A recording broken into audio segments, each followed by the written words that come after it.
우리는 모두 이 땅에서 잠시 머물다 가는 존재입니다. 그러나 사람들은 이 땅이 전부인 것처럼 살고 영원히 붙잡을 수 없는 것들에 집착하며 마음을 소모합니다. 집과 직장, 재산과 명예는 중요해 보이지만 시간이 지나면 결국 남지 않는 것들입니다. 성경은 우리를 이 땅에서 나그네라고 부릅니다. 나그네란 머물다 가는 존재라는 뜻입니다. 그러나 단순히 낯선 길을 걷는 것이 아니라 구원받은 하나님의 자녀로서 분명한 목적지를 향해 가는 순례자라는 의미가 담겨 있습니다. 나그네로 산다는 것은 불안정하고 초라하게 사는 것이 아니라 영원한 본향을 바라보며 살아가는 삶을 의미합니다. 그렇기 때문에 이 주제를 바로 이해하지 않으면 우리는 세상 속에서 뿌리 내리려 애쓰다가 하나님 나라를 잊어버릴 위험에 놓이게 됩니다. 이 땅에서 구원받은 나그네로 살아간다는 것의 진짜 의미를 함께 나누며 우리의 삶의 방향과 태도를 새롭게 정리할 필요가 있습니다. 첫째, 나그네로 산다는 것은 잃는 것이 아니라 더 큰 것을 얻는 길이라는 것을 아는 것입니다. 사람은 본능적으로 붙잡고 싶어 합니다. 가진 것을 놓치지 않으려 하고 더 많은 것을 얻기 위해 달려갑니다. 그러나 나그네의 삶은 붙잡는 것이 아니라 내려놓는 길입니다. 많은 이들이 나그네의 삶을 손해보는 것처럼 생각합니다. 세상에서 뿌리를 내리지 못하고 가진 것을 움켜쥐지 못하는 삶은 실패한 것처럼 보일 수 있습니다. 그러나 성경은 분명히 말합니다. 내려놓음은 잃는 것이 아니라 더 큰 것을 얻는 과정이라고. 아브라함은 하나님이 지시할 땅으로 떠나라는 부르심 앞에서 본토와 친척과 아버지의 집을 떠났습니다. 눈으로 보이는 땅과 익숙한 삶을 포기하는 것은 분명히 잃는 것처럼 보였습니다. 그러나 그 길은 단순한 이별이 아니라 하나님이 약속하신 새로운 땅과 민족과 복을 얻는 길이었습니다. 아브라함은 내려놓음 속에서 더 큰 하나님의 축복을 경험했습니다. 우리의 삶도 다르지 않습니다. 때로는 하나님을 따라간다는 이유로 포기해야 하는 것들이 있습니다. 남들이 당연히 가지려 하는 것들을 내려놓아야 할 때도 있습니다. 그러나 그 내려놓음은 결코 헛되지 않습니다. 하나님은 우리가 포기한 것보다 더 크고 영원한 것으로 채워주십니다. 세상은 소유와 성공으로 평가하지만 하나님은 믿음과 순종을 통해 더 깊은 영적 유산을 주십니다. 그러므로 나그네의 길을 걷는 사람은 겉으로는 잃는 것 같아도 실제로는 얻고 있습니다. 눈에 보이는 것을 내려놓는 대신 하나님 나라의 보화를 얻고 사람의 인정 대신 하나님의 인정을 얻습니다. 또한 나그네로 살아간다는 것은 우리의 소망이 이 땅이 아니라 영원한 본향에 있다는 고백입니다. 히브리서 11장은 믿음의 사람들을 소개하면서 그들이 다 나그네로 살았다고 기록합니다. 그들은 더 나은 본향, 곧 하늘에 있는 본향을 바라보았기에 땅에서의 손해와 불편을 기꺼이 감당할 수 있었습니다. 눈앞의 것을 잃어도 영원한 것을 바라보았기 때문입니다. 세상 사람들은 눈앞의 이익만을 붙잡지만 믿음의 사람들은 보이지 않는 영혼을 바라봅니다. 그래서 나그네로 산다는 것은 결국 더 큰 것을 얻는 길임을 믿게 됩니다. 이 길을 따라가면 삶의 가치관이 달라집니다. 다른 사람은 손해라 여기는 선택이 오히려 축복이 되고 세상은 실패라고 말하는 순간이 하나님의 시작이 됩니다. 나그네의 삶은 이 땅의 것을 잃으면서도 하늘의 것을 얻는 길입니다. 그렇게 얻은 것은 결코 사라지지 않습니다. 왜냐하면 하나님께서 주시는 것은 영원하기 때문입니다. 그러므로 나그네로 사는 삶은 잃는 삶이 아니라 영원한 생명과 참된 복을 얻는 삶입니다. 결국 잃음과 얻음의 기준을 어디에 두느냐에 따라 우리의 삶이 달라집니다. 세상의 눈으로 보면 잃는 것 같지만 믿음의 눈으로 보면 더 큰 것을 얻는 것입니다. 하나님은 우리가 내려놓는 순간 더 크고 선한 것을 준비하고 계십니다. 나그네의 삶은 불안한 삶이 아니라 더 큰 은혜를 얻는 길입니다. 오늘도 하나님은 우리에게 묻고 계십니다. 보이는 것을 붙잡을 것인가? 보이지 않지만 영원한 것을 붙잡을 것인가? 나그네로 사는 믿음의 결단은 잃는 것이 아니라 영원한 것을 얻는 길임을 분명히 기억해야 합니다. 둘째, 나그네로 산다는 것은 땅의 성공보다 믿음의 유산을 남기는 것입니다. 사람은 누구나 성공을 꿈꾸며 살아갑니다. 그래서 더 좋은 자리, 더 많은 소유, 더 큰 인정을 얻기 위해 애쓰며 시간을 보냅니다. 그러나 나그네로 산다는 것은 세상의 성공에 매이지 않고 하나님이 기뻐하시는 믿음의 유산을 다음 세대에 남기는 삶을 의미합니다. 땅에서 누릴 영광은 잠시뿐이지만 믿음의 유산은 영원히 남아 하나님 나라에서 빛을 발합니다. 우리는 결국 이 땅을 떠날 나그네이기에 무엇을 남기고 떠나는가가 더 중요합니다. 나그네의 삶은 단순히 오늘의 성공을 위해 사는 것이 아니라 내 뒤에 오는 이들이 하나님을 알도록 길을 남기는 삶입니다. 성경을 보면 이스라엘 민족의 역사는 믿음의 유산이 어떻게 이어지는지를 잘 보여줍니다. 모세는 약속의 땅에 직접 들어가지는 못했지만 하나님 말씀을 붙잡고 율법을 전하며 다음 세대가 하나님을 따르도록 길을 열었습니다. 그의 삶은 세상적 기준으로는 미완성 같아 보일 수 있습니다. 그러나 그는 믿음을 유산으로 남겼고 이스라엘 백성은 그 믿음을 붙잡고 약속의 땅에 들어갔습니다. 결국 한 사람이 남긴 믿음의 길이 공동체 전체를 살린 것입니다. 우리 역시 땅의 성공만 바라보다 보면 정작 중요한 믿음의 유산을 남기지 못할 수 있습니다. 돈과 명예는 시간이 지나면 사라집니다. 그러나 믿음의 유산은 사라지지 않고 자녀와 공동체와 다음 세대를 지탱하는 힘이 됩니다. 부모가 자녀에게 남겨줄 수 있는 최고의 선물은 큰 재산이 아니라 흔들리지 않는 믿음의 길입니다. 신앙의 이야기를 들려주고 기도의 본을 보여주고 하나님의 은혜를 증언해주는 삶이야말로 진짜 유산입니다. 나그네로 산다는 것은 당장의 성과보다 영원한 가치를 추구하는 것이기도 합니다. 세상은 높은 자리에 오르는 것을 성공이라 하지만 하나님은 믿음을 지키고 사랑을 나누는 삶을 귀하게 보십니다. 사람들은 자기 이름을 남기려 하지만 나그네의 삶을 사는 사람은 하나님의 이름을 드러내는 유산을 남깁니다. 그래서 나그네로 살아간다는 것은 눈에 보이는 결과보다 믿음으로 살아낸 흔적을 남기는 삶입니다. 또한 믿음의 유산은 말로만 전해지는 것이 아니라 삶으로 전해집니다. 자녀는 부모가 어떤 선택을 하는지를 지켜보며 배웁니다. 세상적인 성공을 위해 신앙을 타협하는 모습을 보게 되면 그들도 신앙을 가볍게 여기게 됩니다. 그러나 어려움 속에서도 하나님을 끝까지 신뢰하는 모습을 보게 되면 그 믿음은 자연스럽게 전해집니다. 그래서 나그네로 산다는 것은 말로 신앙을 가르치는 것이 아니라 삶 전체로 믿음을 보여주는 것입니다. 교회 공동체 역시 마찬가지입니다.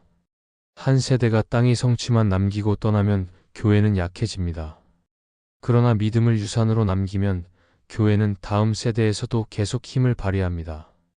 교회를 세운 선배들이 눈에 보이는 건물보다 믿음을 전했기에 지금 우리가 신앙을 이어받은 것처럼 오늘 우리의 선택이 다음 세대의 믿음을 세우는 토대가 됩니다. 결국 나그네로 산다는 것은 땅의 성공에 얽매이지 않고 하나님이 원하시는 믿음의 유산을 남기는 것입니다. 세상은 지금 당장의 결과로 평가하지만 하나님은 믿음의 유산으로 평가하십니다.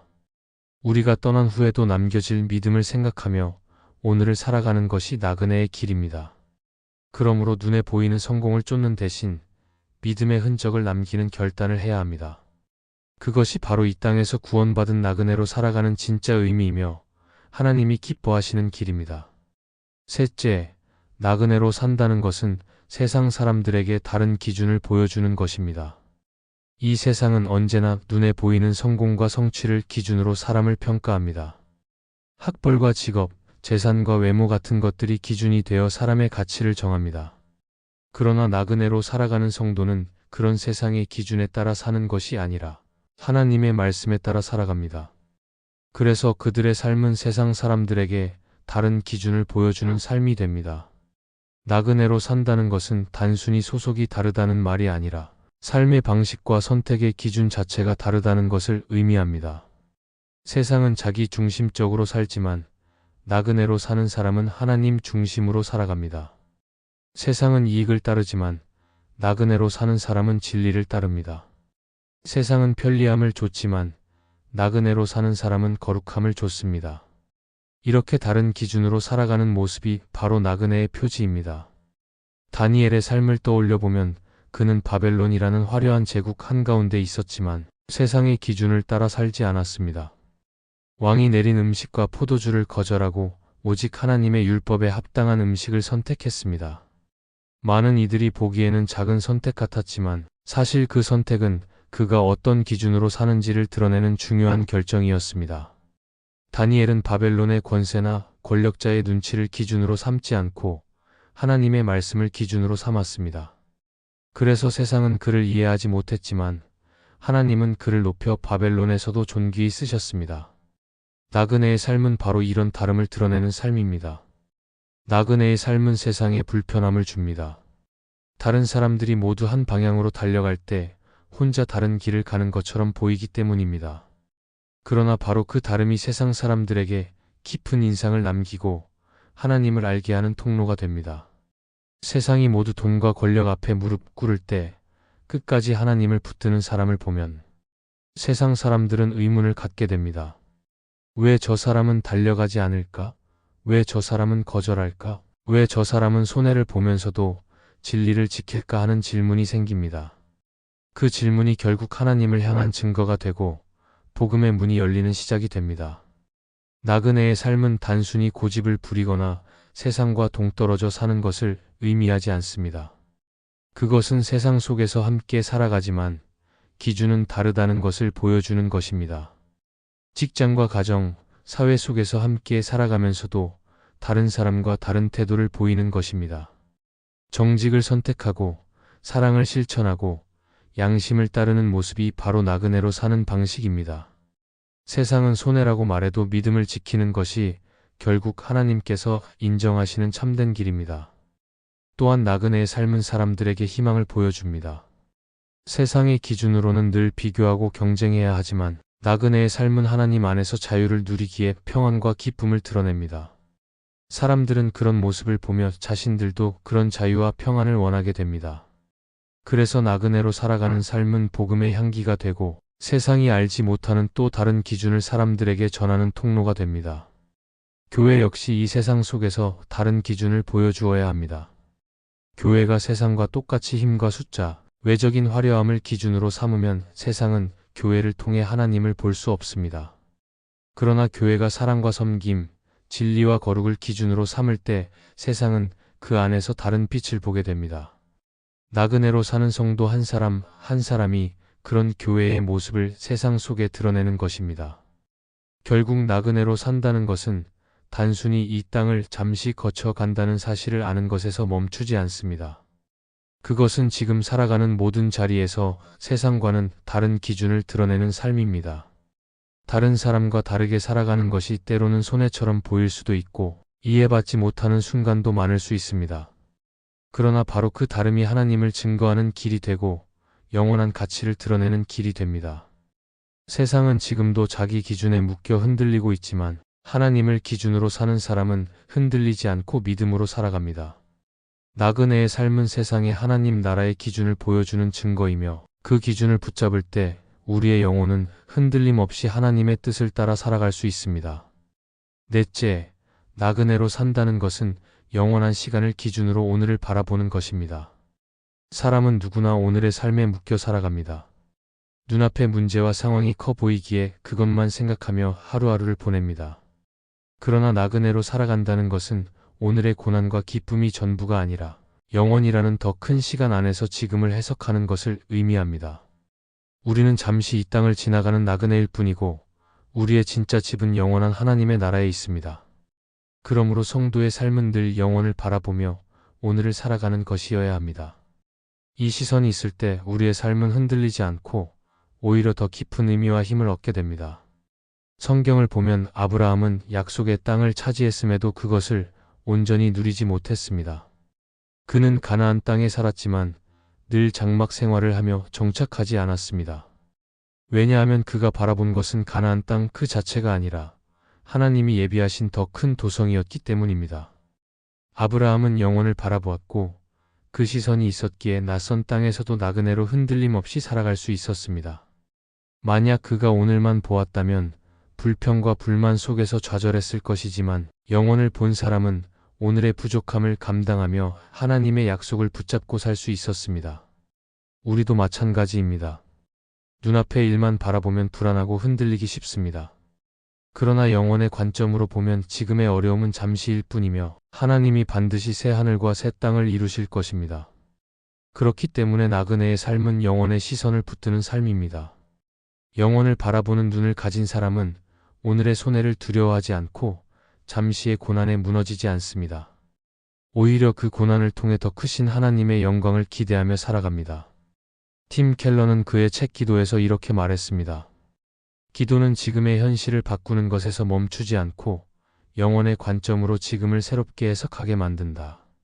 이 말처럼 성도는 오늘의 고난과 문제를 기도로만 해결하려 하지 않고 영혼의 관점에서 해석하며 바라보아야 합니다.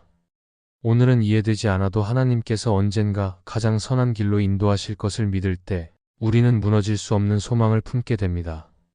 영혼을 바라보는 시선은 또한 삶의 기준을 새롭게 합니다. 세상은 오늘의 성취와 만족을 위해 달려가지만 성도는 영원한 하나님 나라를 위해 오늘을 준비합니다.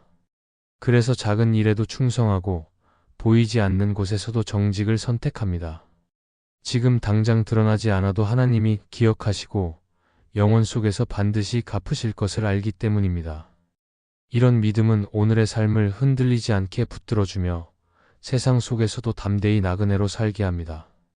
또한 영혼의 시선을 가진 사람은 죽음을 두려워하지 않습니다. 죽음은 끝이 아니라 영혼으로 들어가는 시작이기 때문입니다. 세상 사람들은 죽음을 모든 것의 끝으로 생각하기에 불안하지만 성도는 오히려 죽음을 넘어 영원한 집을 기대합니다. 이 믿음이 있을 때 우리는 오늘의 삶을 더 가볍게 여기지 않고 오히려 더 소중히 살아가게 됩니다. 오늘이 영혼의 일부라는 사실을 알기에 순간을 허비하지 않고 하나님의 뜻을 따라 살게 됩니다. 결국 나그네로 산다는 것은 오늘을 영혼 속에서 해석하는 삶입니다. 눈앞의 성공이나 실패, 기쁨이나 슬픔에만 머무는 것이 아니라 그것을 영혼의 시간 속에서 바라볼 때 우리의 삶은 달라집니다. 영혼의 시선을 붙드는 순간 불안은 줄어들고 소망은 더 커집니다. 그리고 하나님이 준비하신 나라를 기대하며 오늘을 충성스럽게 살아가게 됩니다. 나그네로 사는 길은 쉽지 않지만 영혼을 바라보는 사람에게는 흔들리지 않는 믿음과 분명한 목적이 주어집니다. 그래서 나그네의 길은 외로운 길이 아니라 영원한 하나님 나라를 향해 나아가는 영광의 길입니다. 우리는 이 땅에서 나그네로 살아가지만 결코 혼자가 아닙니다. 하나님은 우리의 걸음을 지키시고 영원한 나라를 향해 이끌어 가십니다. 그러므로 오늘의 삶이 때로는 힘들고 고단해 보여도 영혼을 향한 소망 속에서 흔들리지 않고 담대히 걸어가야 합니다. 주님은 우리의 삶을 헛되게 두지 않으시며 반드시 영원한 나라에서 그 수고와 믿음을 빛나게 하실 것입니다. 이 말씀이 마음에 은혜가 되셨다면 좋아요와 구독으로 함께 해주세요. 그리고 댓글에 아멘이라고 남겨주시면 하나님의 은혜가 더 많은 사람들에게 전해질 것입니다. 여러분의 삶 위에 하나님의 은혜가 언제나 함께 하시기를 바랍니다. 감사합니다.